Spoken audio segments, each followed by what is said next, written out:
Much was made of the blue wave entering the election by forecasting astrologers and the mainstream media. And Democrats had a reason to be optimistic based on the polling data. They increased their support in large areas of the Midwest and Rustic Belt, regions where Donald Trump dominated in 2016, most notably in Oklahoma's 5th district and Kansas's 3rd district, where they flipped control. However, we must keep in mind the president historically suffers big losses in one's first term's election taking office. And despite a strong Wall Street economy and approval ratings in the mid 40 percentile, Republicans had to contend with the constant swirl of controversy overhanging the White House, including Mueller's ongoing Trump-Russian collusion probe into the so-called Russian election interference that enabled Trump to beat and defeat Hillary Clinton in November 2016. Now, I would like to discuss the particulars in terms of what happened blow by blow with the midterm elections. For at 9:33 p.m., nearly 3 hours before the polls would close on the West Coast, Fox News decision desk projected Democrats would take control of the House of Representatives for the first time in 8 years. Note, in looking at this particular event chart where Democrats will take control of the House for November 6, 2018 at 9:33 p.m. in New York, we have a retrograde Uranus in Aries at 29 degrees, a critical degree, in the 10th house in square alignment with the north node at 29 degrees of Cancer and the south node at 29 degrees of Capricorn. Also note we see an applying moon-sun balsamic moon conjunction. Testimonies that it's fair to say we can expect more gridlock, government shutdown, and potential possible impeachment of President Donald Trump, which could result in some type of congressional face-off going forward. Also, something we need to note with the Uranus node alignment is that according to DC sources, Dr. Dave Jander of Operation Freedom has stated there was voter fraud before, during, and after the midterm elections. His sources stated that there was a staggering amount of voting machines that were impounded Monday night before the elections on Tuesday because they had preset votes in them.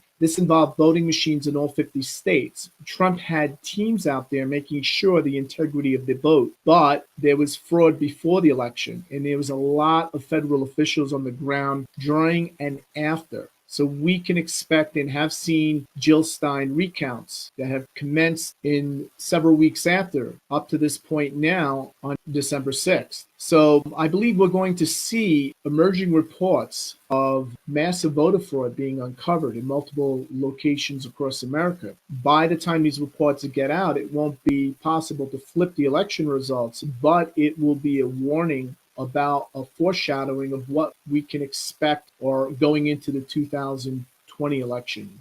Now, going back to the House election, we noticed by midnight, Democrats increased their support in large areas of the Midwest and the Rust Belt regions where Donald Trump dominated in 2016, most notably in Oklahoma's 5th district and Kansas 3rd. So if we look here, we see Kansas, where on the Kansas 3rd district, along with New Mexico's 1st district, were flipped from Republican into Democrat.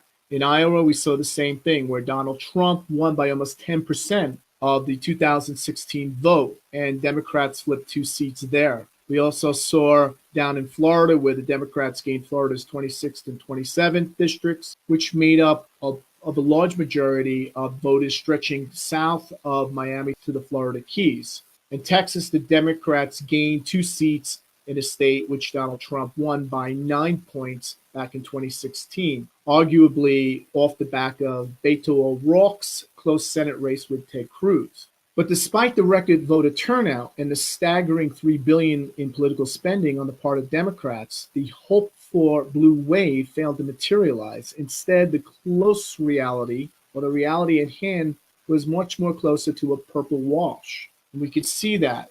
Again, where Iowa 1st and 3rd flips for Democrats, we had New York 24th and Pennsylvania 1st flip for Republicans. Where we had House seats gained in 2018, we saw again California 21st, which still is in contention. So in the House, Democrats secured the 218 seats needed to regain control of the 1 Republican seats held in Colorado, Florida, Kansas, Minnesota, New York, Pennsylvania, and Virginia.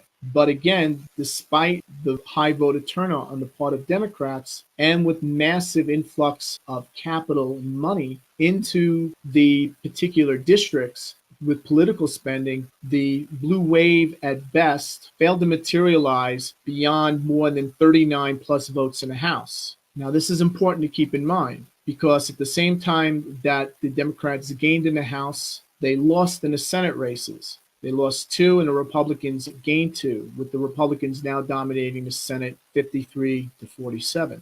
So we have to keep in mind here that they're going back historically with the midterm average House seat from 1902 to present. The House seat gain for the party that did not occupy the White House on average is 31 seats. 31 seats. And since 1944, the first modern midterm election, on average, the president party loses 29 seats in the House, especially when his midterm ratings are below 50%. So according to political pundits, a wave election is one in which the out-party seat gains ranks among the top 20% of all seat swings. So based on that calculation of 31 being the historical average and the out-party seat gain ranking among the top 20% of seat swings, then that number would be a larger swing of 48 seats to reach that so-called wave threshold. So for those who believe that there was a blue wave, don't really understand the numbers or the history behind the historical midterm averages for the House or the current sitting president. And for those who believe that the 2018 midterms were the first step toward the inevitable one-term Trump presidency, several facts need to be stated here. One, most incumbent presidents win re-election. Two, although Democrats had a strong midterm this year, no doubt, midterm election results are in no way strongly correlated with what happens in the following 2 years after the midterms. President Trump's approval ratings in the exit polls were also something to bear in mind, which were averaging between 45 to 46%. And this is better than Reagan's presidential approval rating in 1982, which was only 42%, and about the same as Clinton in 1994 at 46%, and Obama's in 2010, which was the same as Trump, 45%. Trump's approval is less than that recorded for Jimmy Carter in 1978 at 49%, and George H.W. Bush, Bush 1 in 1990, who had 58%. And both Carter and Bush lost seats in Congress as well as losing their first term in office. So they did not get reelected, but yet had higher poll ratings than Trump and Obama and Reagan and Clinton, those presidents who got reelected. Now, the other thing we need to keep in mind here is after 2 unrelenting years of the Mueller Russian collusion witch hunt investigation, the persistent fake news attacks by the mainstream media, the Kavanaugh hearings, the trade war with China, and the Mexican caravan, not much has really changed that much with Trump's poll ratings. His approval ratings at 45% are pretty much matching his 46% of the popular vote he received in 2016. So I think this is something we need to bear in mind.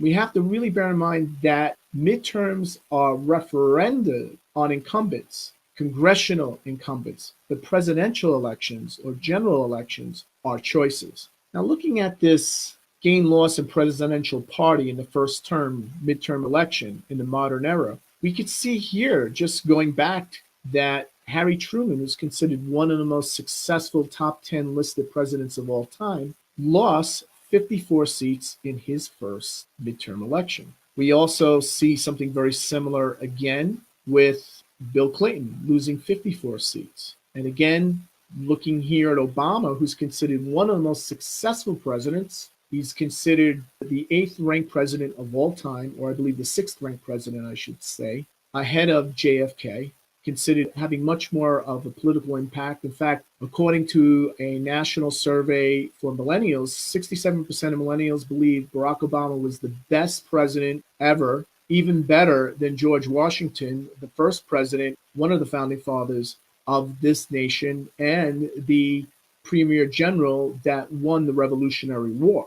So we have to keep that in mind. As popular as Barack Obama was in 2010 and still is today, he lost 63 seats in the House election. 63 Democrats lost, and he lost 6 Senate seats, and yet went on to win re-election. So again, in almost every state where Trump campaigned, staking his personal appeal, especially in those toss-up races in the closing weeks, his candidate won in almost every state, with the exception of Nevada and Arizona. Many of those Republicans ousted in House races, by the way, were moderates who had resisted the Trump agenda, such as Mia Love of Utah and Barbara Comstock, who lost big. So by flushing out these anti-Trump Republican rhino lawmakers out of the party, Trump has essentially solidified his dominance of the Republican Party. Again, by flushing out those who resisted his agenda, Trump has essentially consolidated, solidified his dominance of the Republican Party. And this will be key for his reelection attempt in 2020. We go back a minute and just take a look. With all his vaulted charm and popularity, President Barack Obama was not able to save his political allies when they were in too close to call races in either 2010 or 2014. We could see